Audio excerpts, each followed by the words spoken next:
I want to make clear right at the beginning, brothers and sisters, that what I'm talking about this evening is a 15-year period early in Dr. Thomas's life.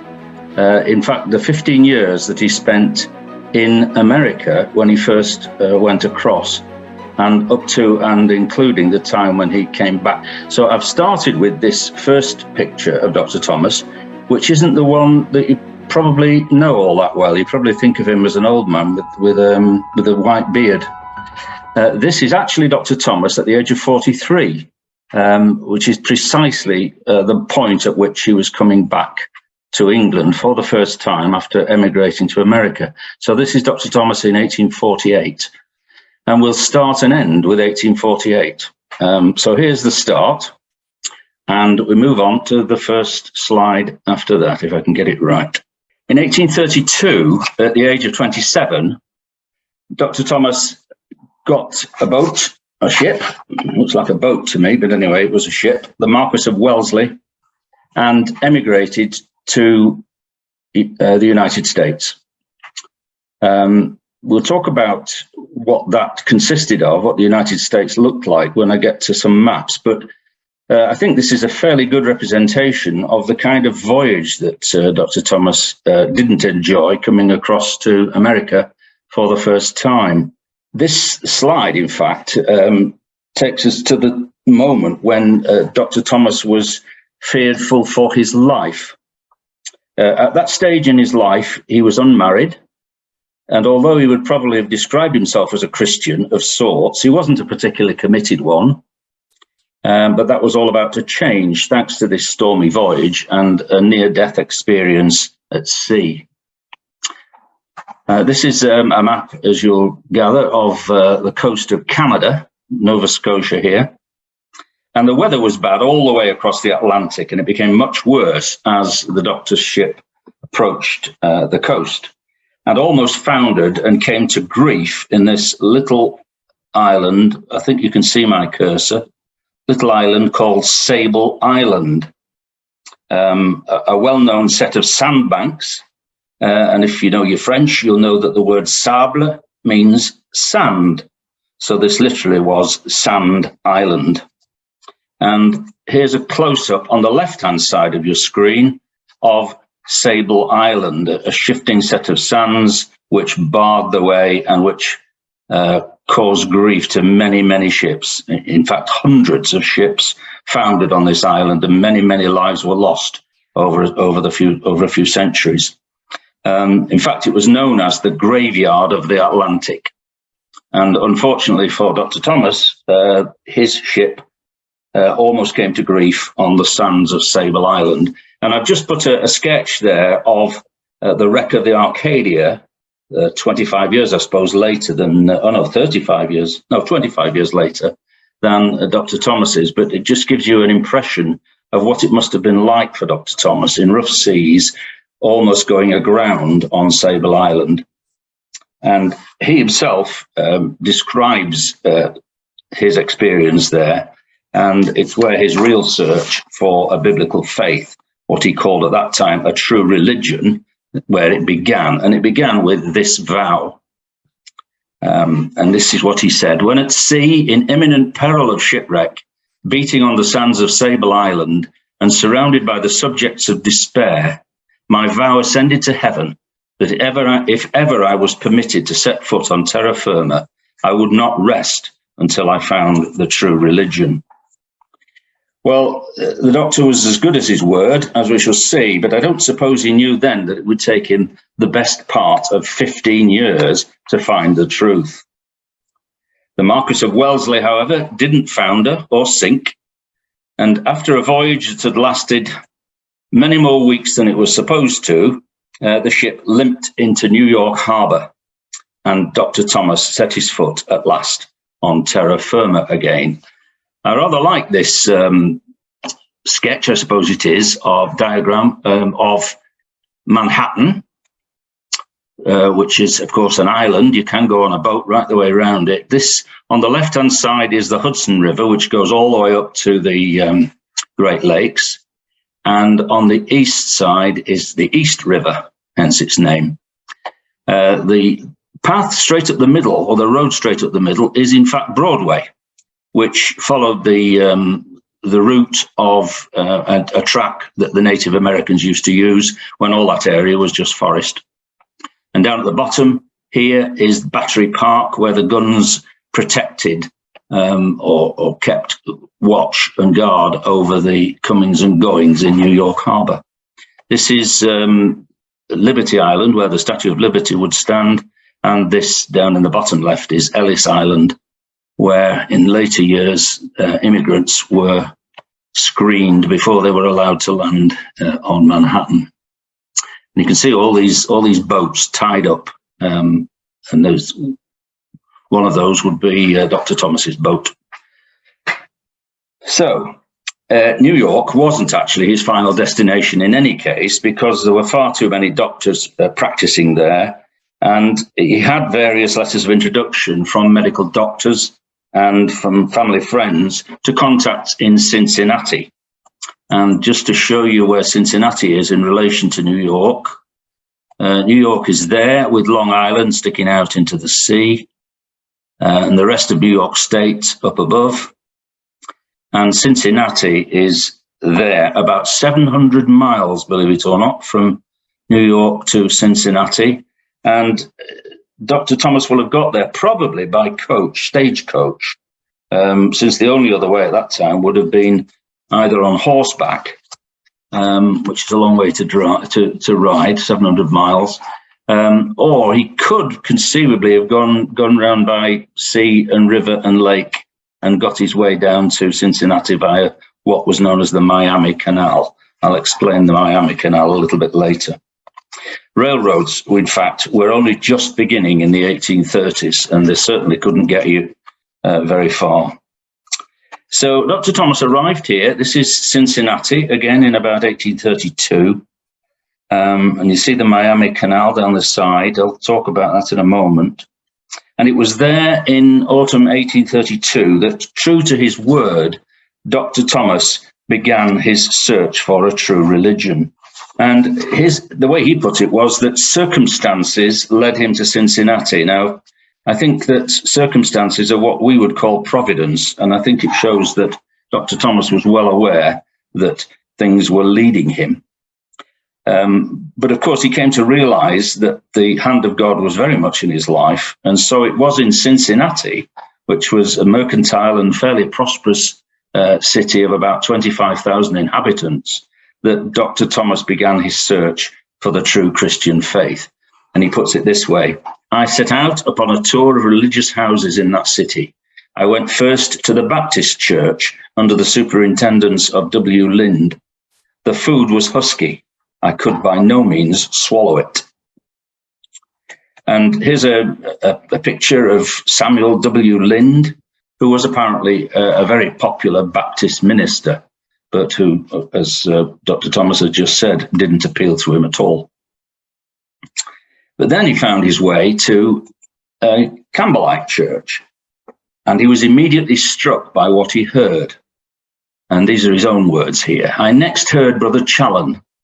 I shall not attempt to describe the satisfaction I experienced in listening to his address. They said he was a Campbellite. I had never heard of such ites as these in England, but thought I, if what I have heard be Campbellism, it is one of the most delightful, scriptural, intelligible, and intellectual isms I ever heard defended. I determined to hear it again. And here is the Campbellite preacher, Brother Challen, as he called him, who appealed so much to Dr. Thomas from the very first time that he heard him preach.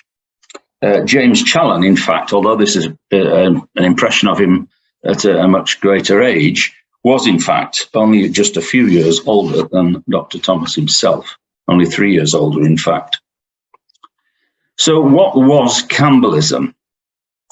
And why was Dr. Thomas so taken with it at first?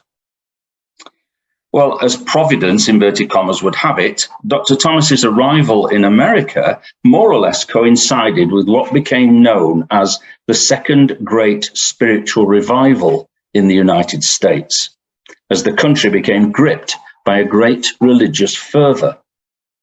And part of that religious fervour, that melting pot of Christianity and other religions, was the effort of the Campbells, Father Thomas and son Alexander, to reform all the Christian denominations by their own establishment of a non-denominational Christian church based on the religion of the first century apostles, or at least that's what they said.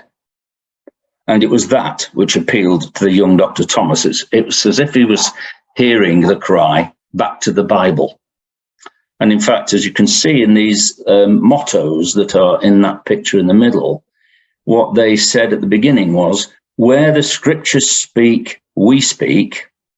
Where the scriptures are silent, we are silent. And top and bottom there are Thomas and Alexander Campbell, father and son.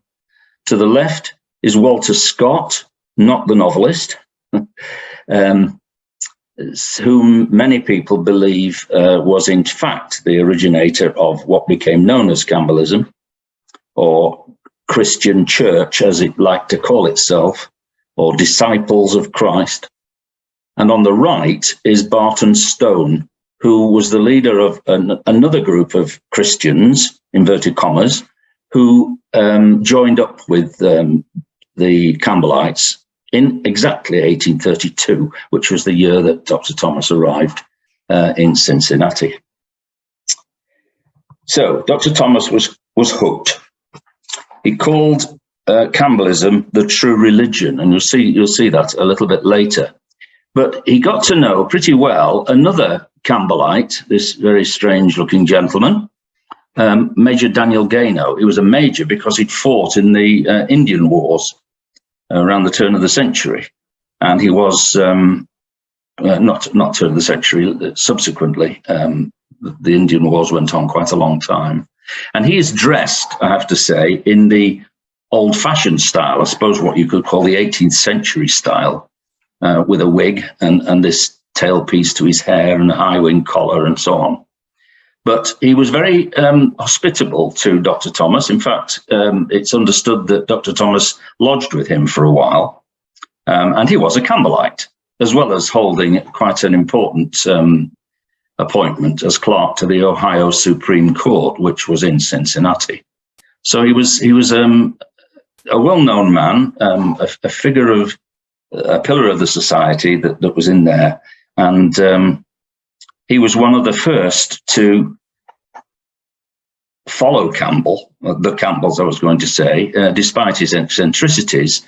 He did strike up quite a personal relationship with Dr. Thomas and was very kind to him. So we move on, and here Dr. Thomas explains how he became, although he didn't want to be called a Campbellite, he wanted to be called a Christian. And he said, in the meantime, Brother Scott encountered me, that was Walter Scott that we saw in that earlier slide, and baptized me into Christ. And thus I became a Christian and found at last the true religion. So that was Dr. Thomas's view of Campbellism at the time. And that was very early on. He had not been in America all that very long. And so he allowed himself to be taken by Walter Scott in the dark to the Miami Canal in Cincinnati. And this is a sketch of that canal in 1832. Not the most propitious place to be baptized, I suppose, in a canal, because you never know what's at the bottom of it, least of all in a city. And just to illustrate that, let me take you to the next slide, which is actually a photograph of the Miami Canal in 1890, or in the 1890s. And a very grim place it looks. But anyway, Dr. Thomas was baptized by Walter Scott and became a Campbellite. Miami, why was it called Miami? When I first looked into this, I thought, well, that's a long way from Florida. But apparently it's got nothing to do with Florida at all. The Miami in Florida is named after the river Miami, the Miami River, whereas this Miami Canal, which actually goes north from Cincinnati into Lake Erie, is named after the Indians. the Native Americans, the Miami tribe, who lived in the area of the Great Lakes. So that's why that's called the Miami Canal. It's not a canal that leads to Florida. Anyway, I thought I'd include that slide just to show you that this is what the place looked like 60 years after Dr. Thomas was baptized there. But not long after his baptism in Cincinnati, Dr. Thomas was introduced personally to Alexander Campbell. And for several months, he was hosted by Campbell at his splendid home in Bethany. Bethany now is in West Virginia and about 250 miles east of Cincinnati. So again, it was quite a long way for Dr. Thomas to go, but he went, and the two men got on well, and Campbell had high hopes for this young and zealous Englishman. But eventually, Dr. Thomas had to, he chose to get back to his original intention, which was to find employment as a doctor. So from Bethany, West Virginia, which is where Campbell lived, just this little spike of West Virginia there, is at the top of that is Bethany. And he went from Bethany to Philadelphia. And that was a further 330 miles over to the east, almost on the east coast.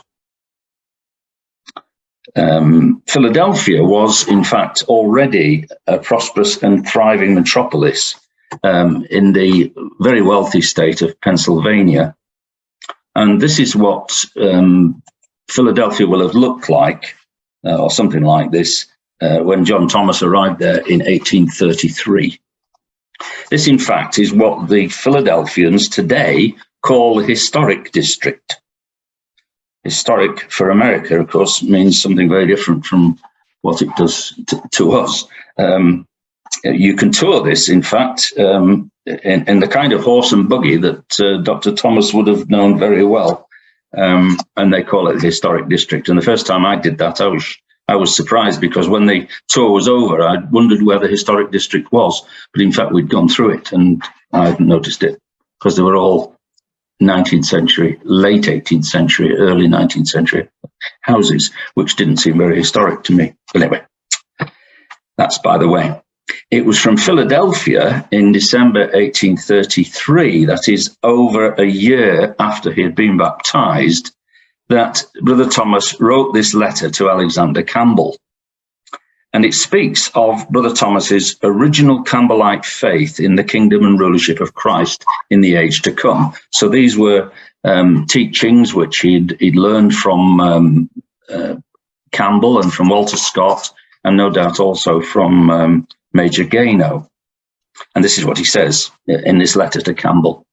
Happily, brother, we belong not to the religious world, which is truly a world dead in trespasses and sins. We claim a higher standing, no less than the citizenship of the little kingdom of Jesus, viewed as it now is, but also of his great and glorious dominion, as it will hereafter be. For this, let us be thankful and rejoice exceedingly. Small wonder then is it that at this time, Campbell had a very favourable opinion of Dr. Thomas. So much so that he describes him in his own magazine, The Millennial Harbinger, as a brother so disinterested, so unselfish, so highly gifted, so ardent, and so indefatigable in his labours in the gospel. And of course, we learn from that in Philadelphia, Dr. Thomas had already begun to preach himself and to occupy the platform in local Campbellite churches. Now, we don't actually know whether Dr. Thomas practiced medicine or not in Philadelphia. But one thing we do know about this time there is that he met and soon married in 1834 a young Campbellite sister called Eleanor Hunt, known as Ellen. This is one of the few photographs that exist of Sister Ellen Thomas. And it was clearly taken quite late in her life. This was not the Eleanor Hunt that Dr. Thomas married. She was a lot younger than that. In fact, they were both 29 when they married in Philadelphia. And then in the spring of 1834, the newlyweds moved south to start a new life together and settling in May 1834 in Richmond, about 250 miles south of Philadelphia, the distance between those 2 points. So Richmond is down there in the southeast of Virginia. Richmond was the capital of the old and well-established state of Virginia, which had, of course, been part of the Commonwealth, as it was called, of the British possessions in that part of the world. And this is the Virginia that John and Ellen Thomas will have known. It's before the Civil War. This map is of before the Civil War, and it was the Civil War that divided Virginia and West Virginia. The thing down the middle there of these markings is the Shenandoah Valley, one of the most fertile parts of the United States. These lines are the Blue Ridge Mountains and the Allegheny Mountains and the Appalachians. But over to the west of that part, the mountain men, as they were known, because these lands are much higher over to the west, they decided that they didn't want to secede from the Union. So they separated from the rest of Virginia over to the east and south and became West Virginia and were accepted as a separate state by the Northern Congress. So at the time when Dr. Thomas and Ellen came down to Richmond, Virginia was shaped like that. And you'll notice that it's broken up into little coloured shapes. And each of those shapes is a county, or was a county. And each of those counties had a capital. And each of those capitals had a courthouse. And the courthouse of each of these little counties was the centre of legislative and administrative activity for that particular county. And that particular way of doing things really highlighted kind of independence, so that they all thought about their own counties. They all thought about their own states, and they all thought about their own country. And it was in that order that they thought about it. And you'll see some of the interesting names of these counties. Amelia County, which we'll come to in a little bit, but some of them very familiar. Cumberland, Buckingham, Charlotte, Isle of Wight, Norfolk, somewhat lacking in imagination, you might think, but I think it was probably homesickness in some cases that these counties were named. But Richmond itself was in a strangely named county of Henrico.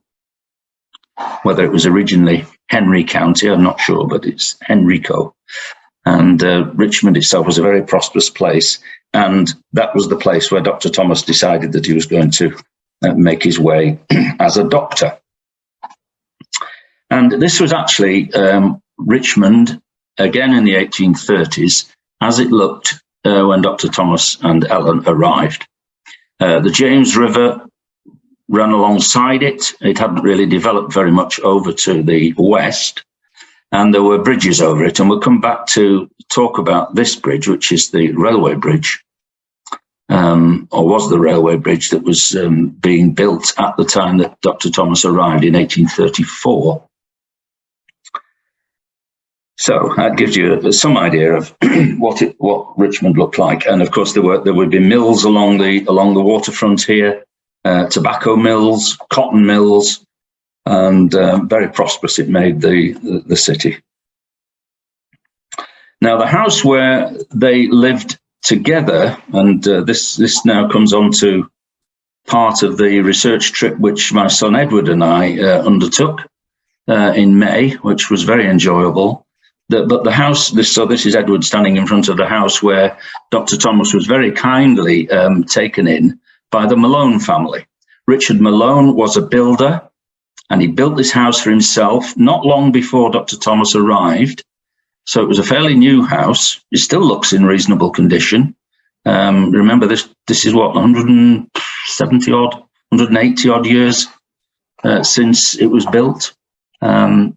And Dr. Thomas and his wife, his new wife, shared this house with the Malone family on M Street in Richmond. And this is the church in the centre of Richmond, where John and Ellen Thomas worshipped. This was the main Campbellite church in Richmond. Again, at that time, it had been recently built when the Thomases arrived. It was called the Sycamore Church because of the trees which lined the pavement outside. Sadly, this building has now long since been demolished. And because it's right in the heart of commercial Richmond, it has been knocked down to make way for commercial activity. So there are very large, almost skyscraping buildings in this part of Richmond where this building stood. Now, just let me make sure I've absolutely got this right. Yes, I have. The next one is, you've just seen a picture of the Sycamore Church. This is not in the Sycamore Church, which, as I said, was knocked down, but its successor church, the 7th Street Church in the suburbs of Richmond, has a history room. And Edward and I were fortunate to be able to find our way into the history room. And there on the wall was this set of photographs in cruciform shape, shaped like a cross. And to our surprise and amusement, there, right at the top of the list, was Dr. Thomas. And it reminded us that he was, in fact, within a very short space of time, on his arrival at the Sycamore Church, invited to become their first pastor. They didn't have a pastor at the time, and he was eloquent, and he obviously gave one or two talks that they liked, and so he was invited to become the pastor of the church. And he kept that position for 2 years or more, 1834 to 1836. And this was a period during which Dr. Thomas was searching the scriptures avidly for himself. And I like this quotation that I'm going to show you, because this is what he said to Alexander Campbell in another of his letters, November 1834, at a time when he had become the pastor of the Sycamore Church. And here he's thanking Campbell for his encouragement. I can't see it because I've got this thing in the way. There we are. It was you who first led me. Oh dear, I can't see either because somebody. That's it. It was you who first led me to make the study of the sacred writings the prime object of my life. Isn't that an interesting statement? Would that it could be said of us? To make the study of the sacred writings the prime object of my life. Here is my great obligation to you. No object in nature affords me so much delight as the satisfaction I experience in discovering new beauties in the book, of all books the best. I can now look forward, understandingly, to the glorious prospects of the coming age, prospects comprehended in that lively hope, that inheritance in light incorruptible, undefiled, and that fadeth not away, competent to strengthen our faith, increase our courage, and to urge us onward in the pursuit of immortality of body and eternal life. A lovely quotation, that, I think, showing us very clearly how it was Dr. Thomas's love of the scriptures that enabled him to find so many important key doctrines and understandings. And it was Dr. Thomas's growing familiarity with the Word of God that made him decide in 1834 to share his discoveries with his Campbellite co-religionists through the medium of his own monthly magazine, The Apostolic Advocate. And this is the title page of the first volume of The Advocate, published in Richmond during 1834. Now, I've got here, is that right? Yes, it was in The Advocate, that's right, in July 1835, that the first signs of Dr. Thomas's divergence of view from Campbell came to the surface.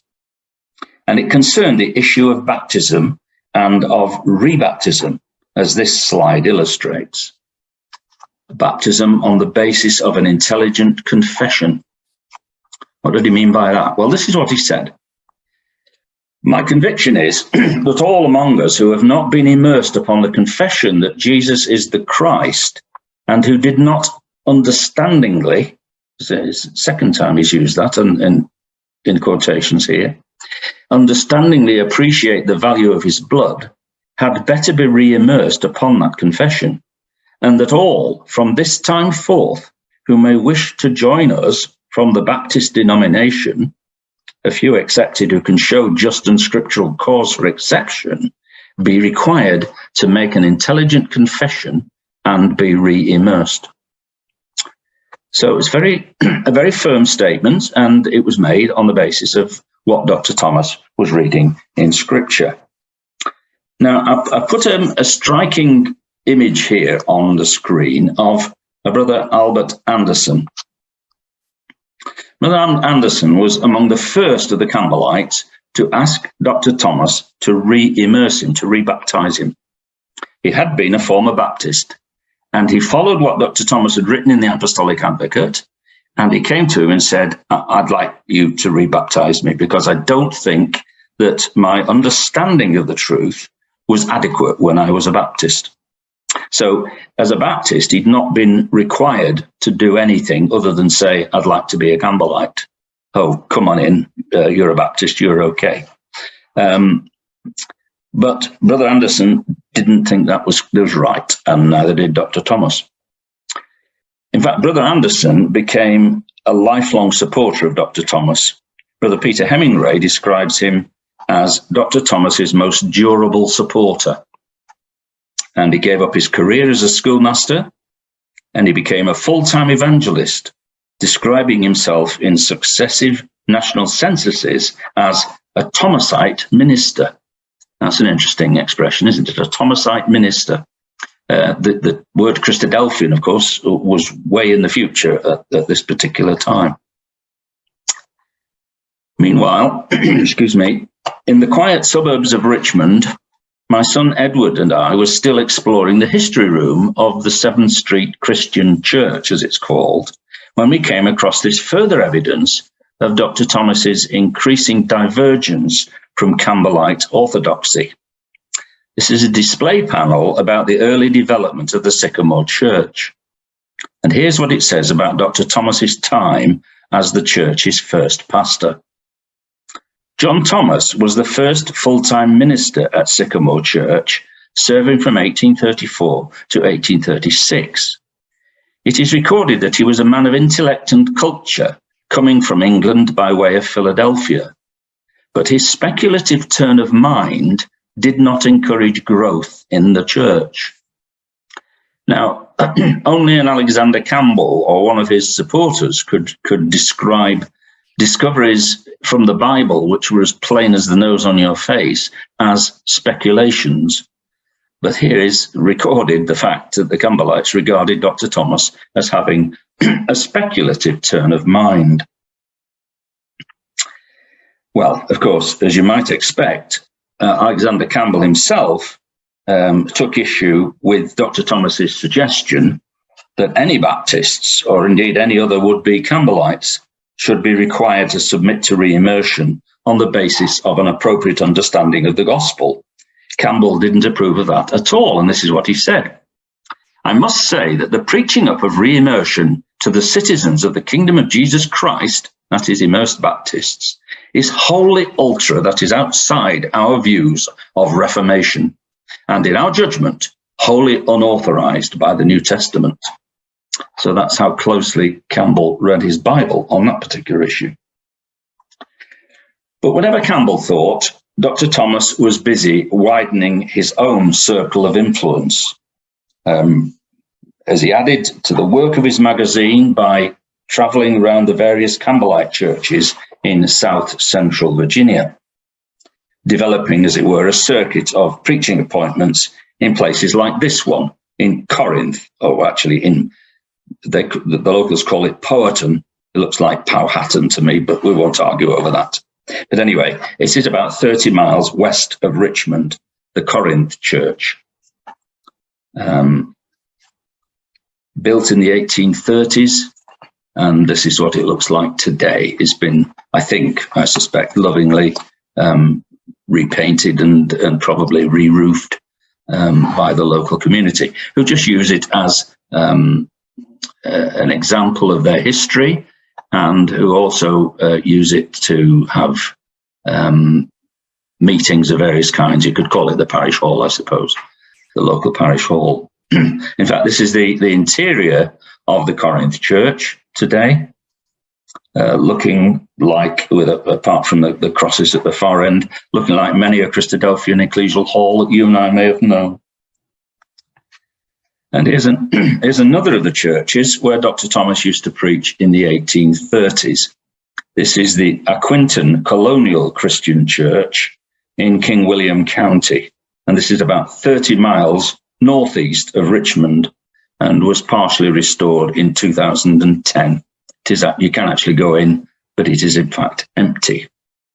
It's called a colonial church because it was first built in the time when Virginia was a colony of Great Britain. And it was first built in 1734. So it was 100 years old when Dr. Thomas preached there. And this is the plaque on the side of the church, which explains why the Campbellites were able to meet there. Although owned by the Episcopalians, it was used by various denominations as a meeting house prior to 1888. When it was sold to the Methodists, a deed conveying the property is recorded at King William Courthouse, given by interested friends. That's the plaque. So up to 1888, it was a general church for Christian denominations of any kind to use to meet in. And this is where the Campbellites met, and this is where Dr. Thomas preached multiple occasions. Then another 35 miles further north is the city of Fredericksburg, where this was the large Campbellite church, which opened in 1833, and where Dr. Thomas had many friends and supporters. In fact, this building is very interesting. I'm surprised that the city of Fredericksburg doesn't make more of it, because it's one of the very few buildings to survive the huge bombardment of the city during the Civil War in the 1860s. There are only a few what they call antebellum buildings, antebellum meaning before the war, and this is one of them. So this building where Dr. Thomas preached survived through this horrendous bombardment that Fredericksburg underwent. I think it was in 1843 or 1842. And it's now, as you can see from the signs around it, it's a popular cafe and bakery. Although when you first walk into the vestibule, you could be in any of the old Christadelphian buildings that I certainly remember from my childhood. It reminds me of Stockport Ecclesial Hall or Mills Bridge or Halifax Salterhebble. Very, very similar kind of setup. And then inside, it's a cafe. But you've got the telltale signs there of the nice architecture, the very high windows. I don't suppose the floor is original, but Edwin and I enjoyed the fact that we were able to have a very nice sandwich lunch and coffee in the corner there, and got a bit of a thrill from thinking that we were only a few yards away from where Dr. Thomas spoke so often. It's quite a funny feeling to do that, to think 180 years before Dr. Thomas was standing there. But what was it, more importantly, that Dr. Thomas was preaching to these Campbellite congregations in the 1830s? Well, we begin to see what issues he was raising within the Campbellite community from the pages of his magazine. And in December 1835, he published a 3-page article entitled Information Wanted. And it came as something of a bombshell to many Campbellites. Under the title Information Wanted, as it says on the slide, Dr. Thomas listed 34 inquiries about various doctrinal issues which Campbell and his followers had thought were already settled and clear. But not so Dr. Thomas, for here, more than 3 years into his continuing search for a biblical faith, were laid out the areas of divine teaching which he was steadily unearthing in the course of his Bible studies. And so he asked these clever questions about these points. And no longer was Dr. Thomas thinking that Campbellism was the true religion. He was finding things out for himself. And, and the sort of questions that he asked, and these are just, 5 or 6 of those that that were in this article, and there were 34 of them, remember, was this one: the nature of man. Is it mortal like that of the other animals? Apparently the Campbellites didn't think it was. They thought that man was immortal. And so Dr. Thomas asked, is immortality inherent in mankind, or will it be bestowed as a gift after resurrection and judgment? Are the dead in heaven now? Will those who have never heard or understood the gospel of salvation in Jesus Christ, such as pagans, infants, idiots, and the insane, will they be resurrected and rejected, or will they be left to sleep forever in the grave? You can see how Dr. Thomas is nudging towards what we begin to recognize as Christadelphian doctrine, a true biblical faith. Ought we not to expect God's promise to Abraham to be fulfilled by Christ's return to the earth to reign as king in Canaan, with the apostles ruling over the restored tribes of Israel? Of course we should. And is that not how the kingdom of God will be established, with the immortalized saints enjoying their eternal reward in Eden restored? These were not things that he had learned from the Campbellites. These were things that he'd learned from reading his scriptures. Just 6 of those 34 areas that Dr. Thomas was raising from his Bible reading. But as you can imagine, Alexander Campbell didn't let such questions go unchallenged. Sorry, I think I've gone on too fast there. In fact, in 1836, he wrote this: I am compelled to say that our brother Thomas is about commencing a crusade wholly forbidden on the premises of apostolic teachings.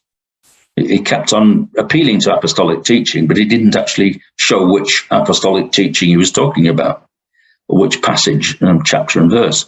I do wish to save our good brother from foolish and injurious speculations, that word again, while I certainly intend to wipe off from the escutcheons of the Reformation the sectarianisms with which he is now seeking to oppress it.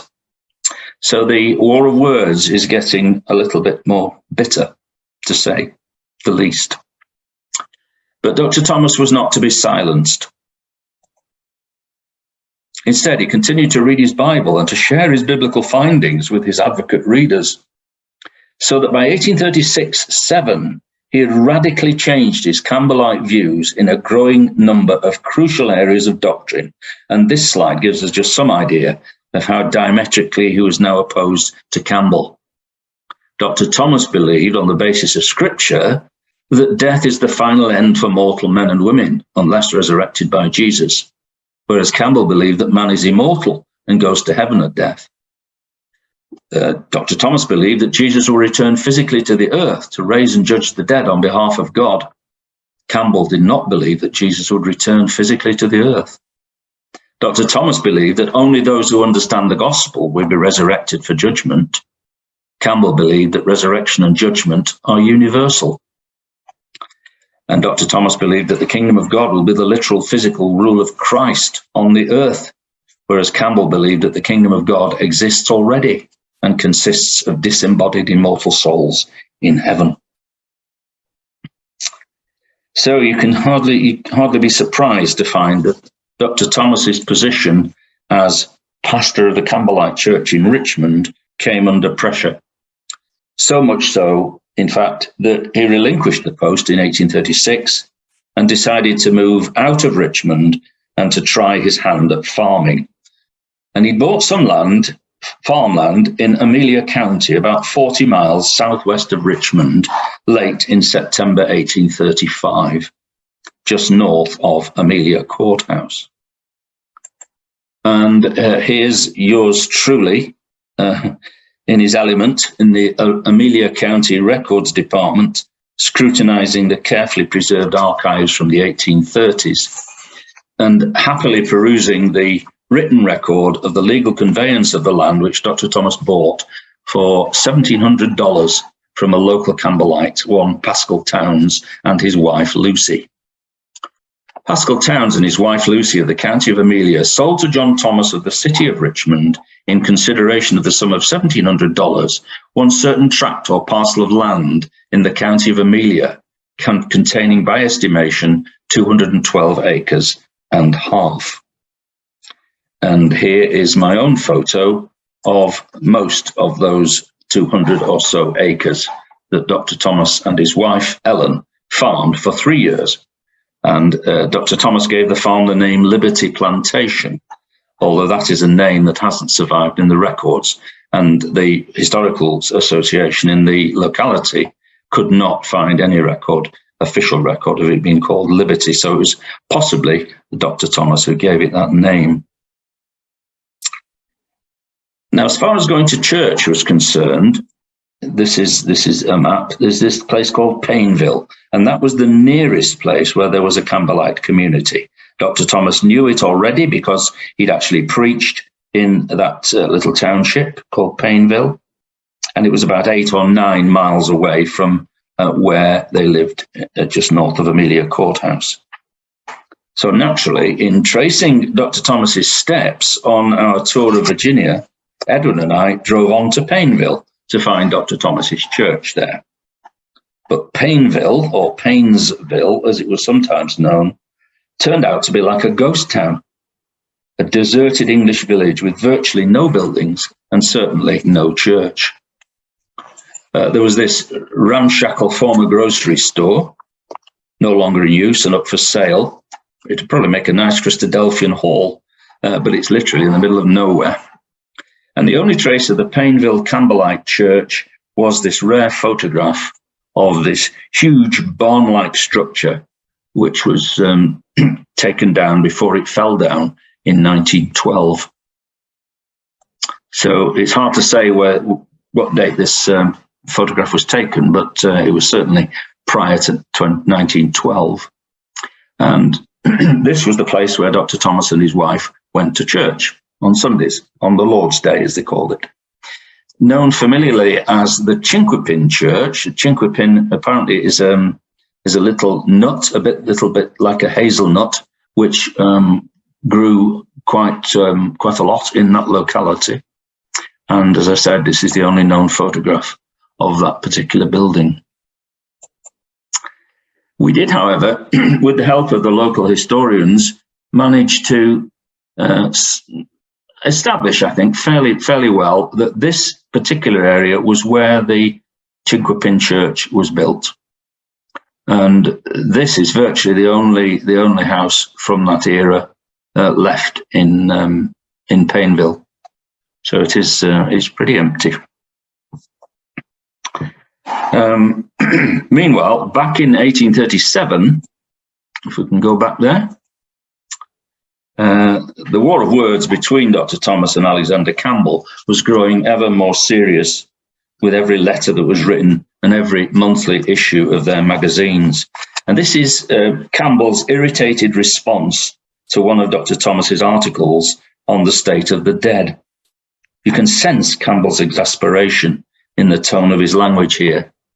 My efforts to reclaim him, Dr. Thomas, from a career of speculation have been misrepresented. But I am glad to learn from many regions that my motives and arguments have been duly appreciated, and the cause of the ancient faith, piety, and morality, which I plead, relieved from these wild and untaught speculations, which all men of understanding have been pleased to call materialism. Perhaps a year or two of profound silence on my part, as respects anything that the doctor may say or write or do, will be most beneficial to those who have been converted to the theories and notions and views of the advocate.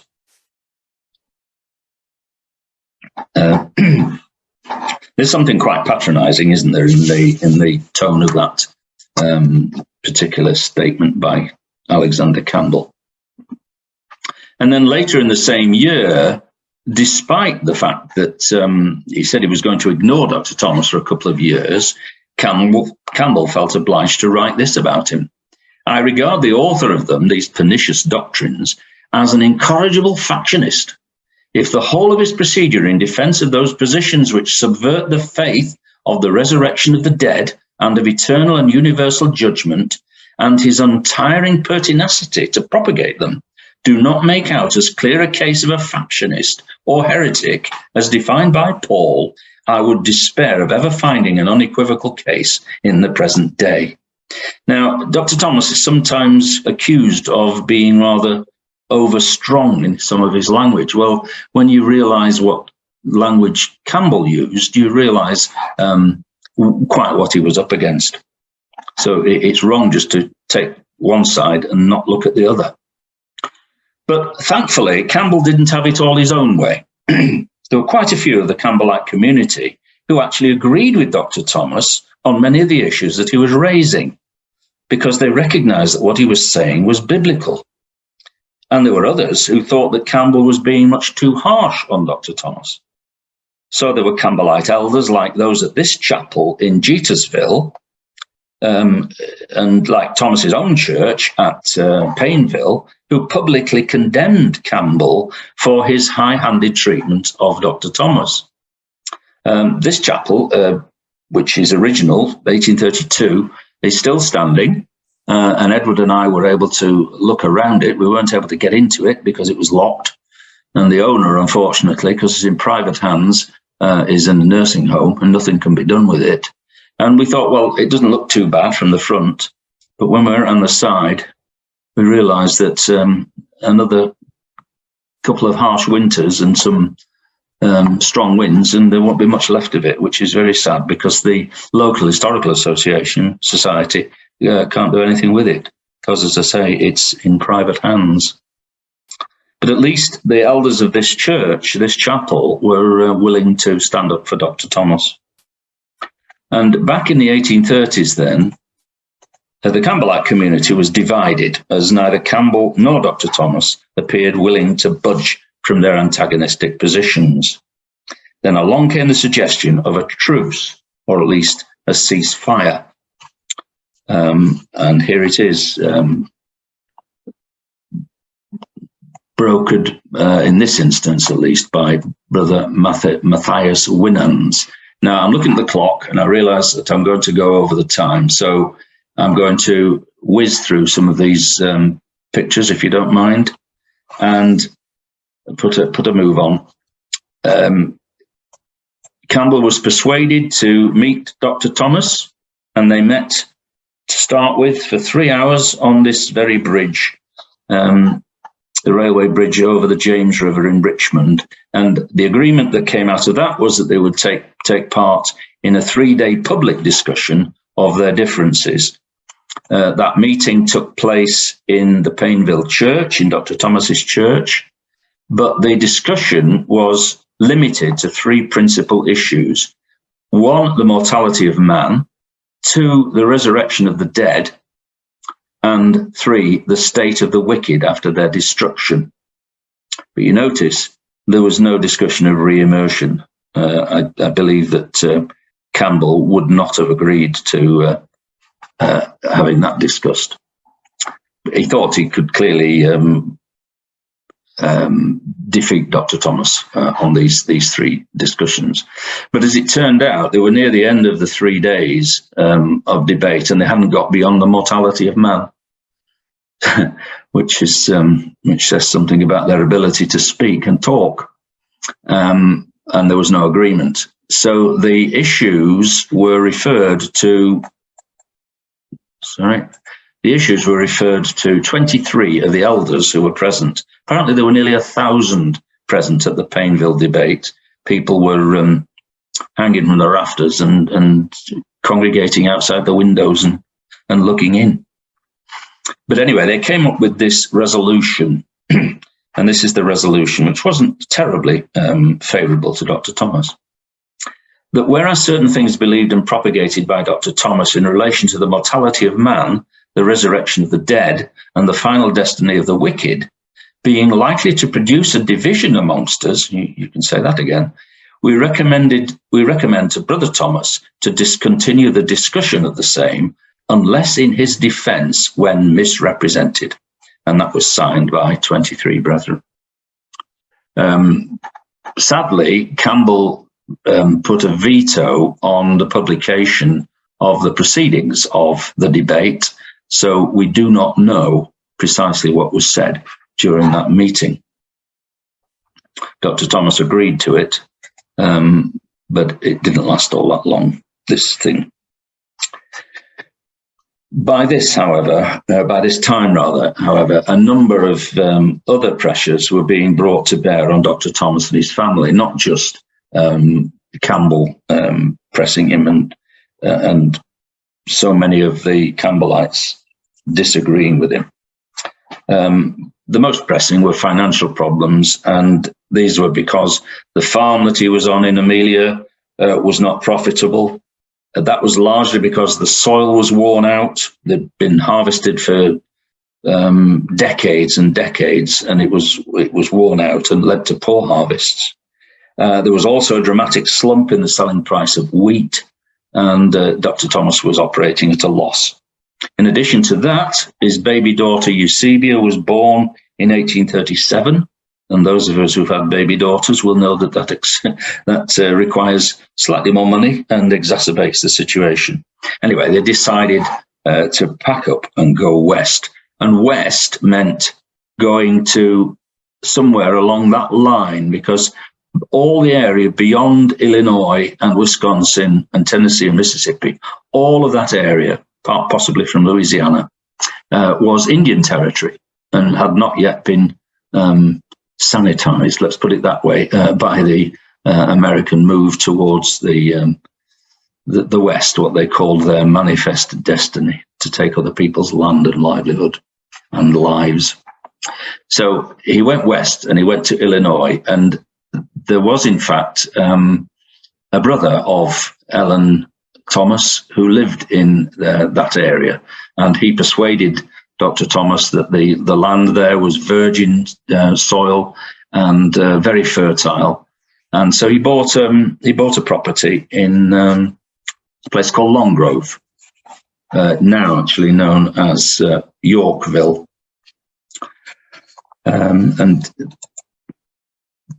Long Grove is there. Yorkville is called, and it's about 50 miles southwest of Chicago. And this, as far as can be made out, is the area where Dr. Thomas's farm was, where those houses are, and all the way around to that main road, which is there. All of this was Dr. Thomas's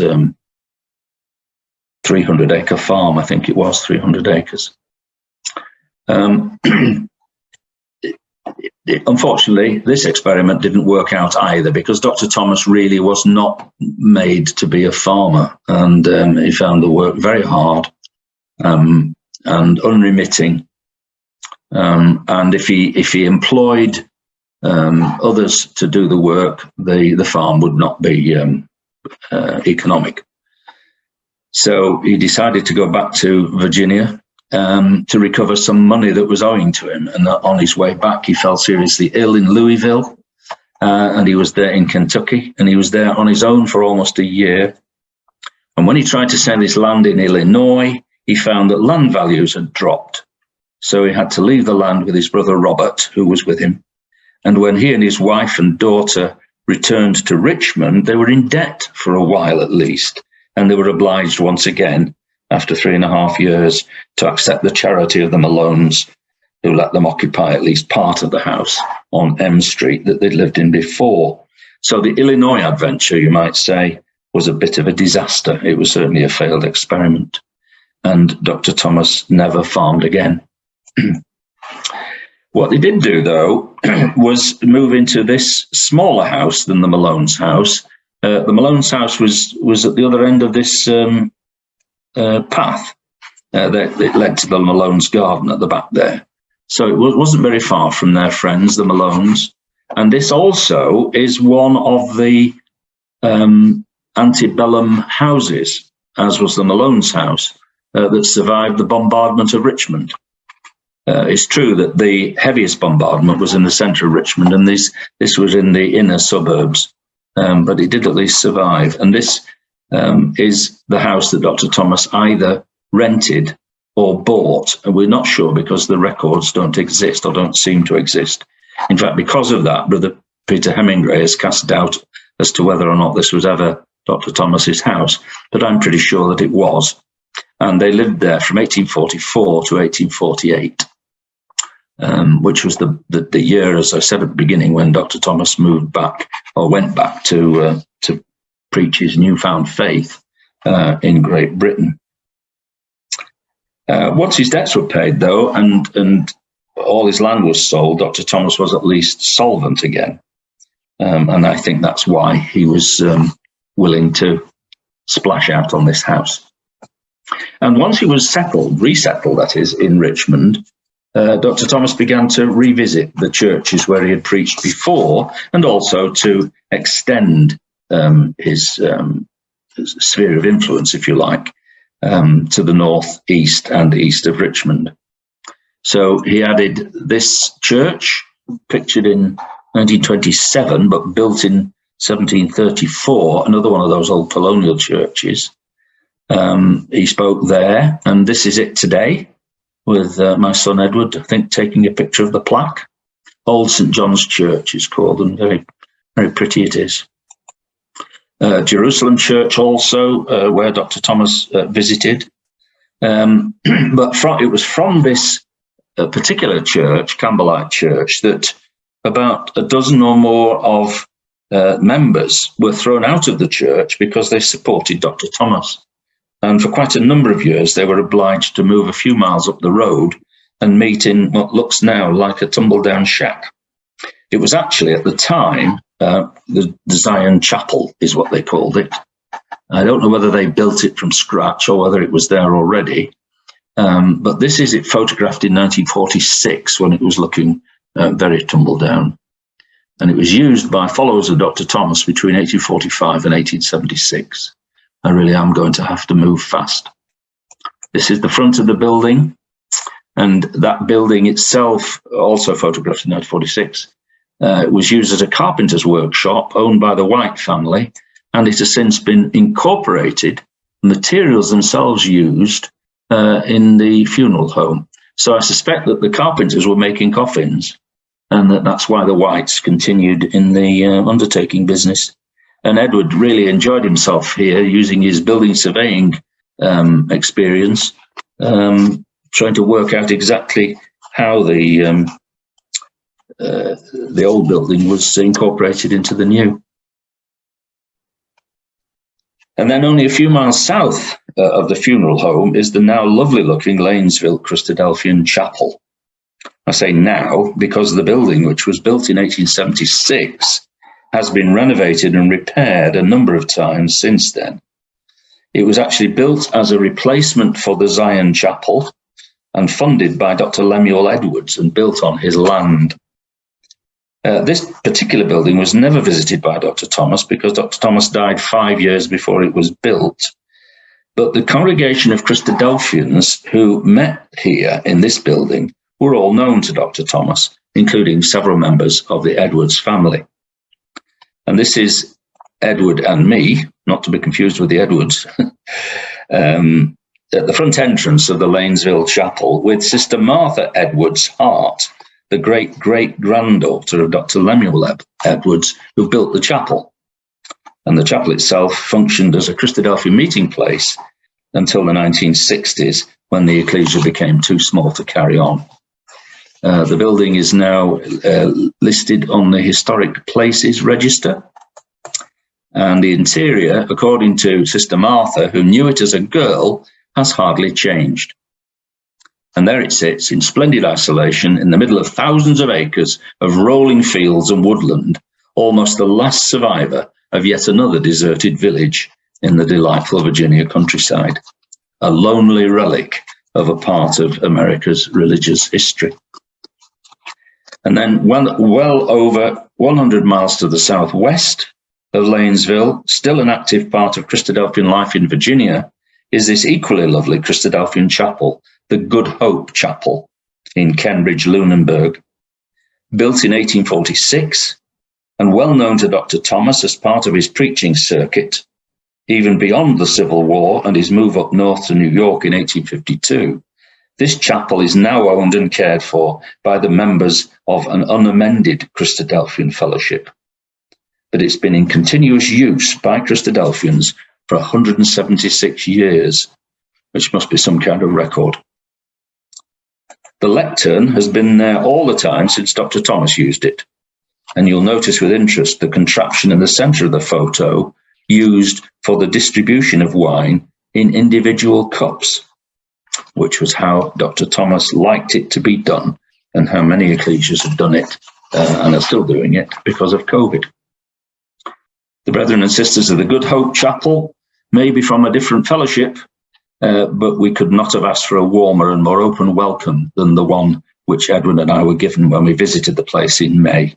You can see the warmth in the faces of Brother Bill Irby, Brother John Laban, Sister Karen Irby, and Sister Bertha Ray. Edward, of course, always smiles. In the town of Lunenburg itself, just up the road, is this courthouse. And Lunenburg is a tiny little place, and yet it's got this amazing building dating back to the time of Thomas Jefferson. Dr. Thomas gave a series of lectures in this hall, and there is there a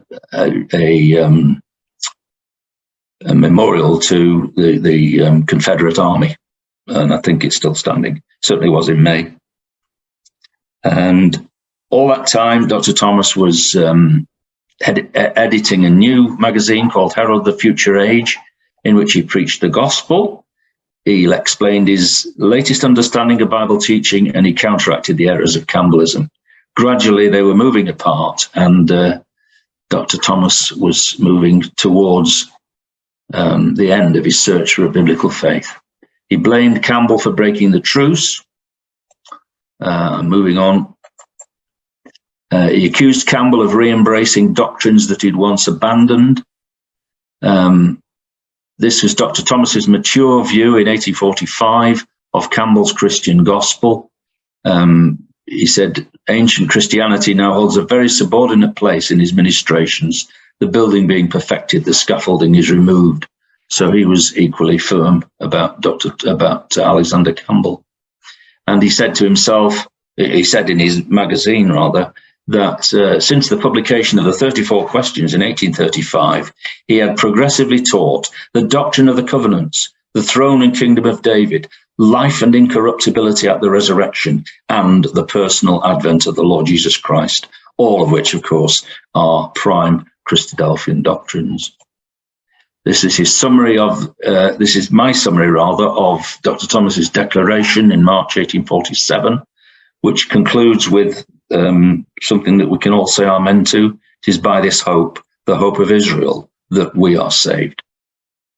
And these are the conditions of the gospel of the kingdom: proper belief, proper baptism, and a proper walk in our way towards the kingdom, walking worthy of our high destiny. And we come to an end now, you'll be relieved to know, in the year 1848, where we began with that picture of Dr. Thomas as a 43-year-old man. It was a truly momentous year in every respect. It was the year of Dr. Thomas's final break with Campbellism. He tried ineffectively, I think, or unsuccessfully, to preach to Campbellite congregations. When he came to Britain, they didn't want to know. So he went to the Millerites and the Seventh-day Adventists and so on, the Second Adventists. His visit to Britain lasted a lot longer than he expected. It was the year of revolution in Europe, so you can imagine how excited Dr. Thomas was to see all these thrones falling and what they thought was the French Revolution was happening all over again, all over the place. This was the year of the writing, or the time of the writing of Elpis Israel, in which Dr. Thomas finally expresses his mature understanding of a true biblical faith. and settled it was. And then he turned his attention, as we well know, to a deeper study of biblical prophecy and wrote things like the Exposition of Daniel and Eureka. So that, brothers and sisters, with apologies for the timing, is the conclusion of my talk. And if you want to know more about it, there is this modest little book, which is available from the Christadelphian office for £8 plus postage. And you'd be very welcome to buy it as long as stocks last. Thank you very much.